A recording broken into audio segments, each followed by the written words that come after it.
Okay, welcome back to my mini three-part series on my approach to songwriting. This is part 2. I'm going to just call this music and melody. So welcome back to the MWT laboratory. I'll get started by saying I prefer longer melodies. Longer melodies to me have a lower burnout factor. Some really big hits have really long melodies. Probably the longest one I've ever heard is "Tie a Yellow Ribbon Round the Old Oak Tree." Incredibly long melody. I guess other examples would be "If You Could Read My Mind," Gordon Lightfoot, "The Sound of Silence," Simon and Garfunkel, "Your Mother Should Know," the Beatles, and even "Fly Me to the Moon" by Frank Sinatra. And although these songs are not rock songs or guitar rock, it doesn't matter, the idea still applies. I try to strive to write my vocal melodies and music as one idea, rather than singing a melody on top of an existing, let's say, guitar lick.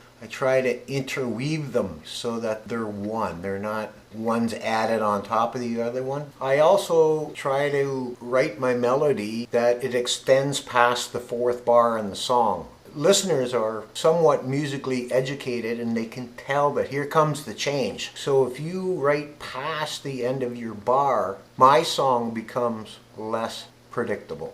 Sometimes I experiment with writing a melody 3.5 bars and then change, or extend it past 4 bars and just keep running with your melody. There's other examples of how you can change the feel of a song, like "Saturday in the Park," Chicago. Even though the song tempo stays the same, they change the feel of the drums, where the drummer is playing a straight beat and then he changes it to a boogie beat, and it's like you've given the song new life by changing the feel of the drums. There's other things I like to do at times. One would be to write in 3/4 time rather than 4/4. A 3/4 be in your polka music, your papa, papa. Examples of big hit songs in 3/4 time. One would be "Time Is on My Side," the Rolling Stones, and a newer version of that might be Queen's "Somebody to Love." Those songs are both in 3/4 time. And then of course you can change up your tempos. Your song could be in 4/4 time and change it up to 3/4 time, then go back to 4/4 time.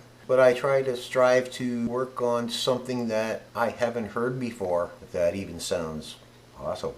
That's my take on music and melody. I try to make sure that my vocal melody is intertwined with my music. And that would be the end of part 2. Thanks for listening.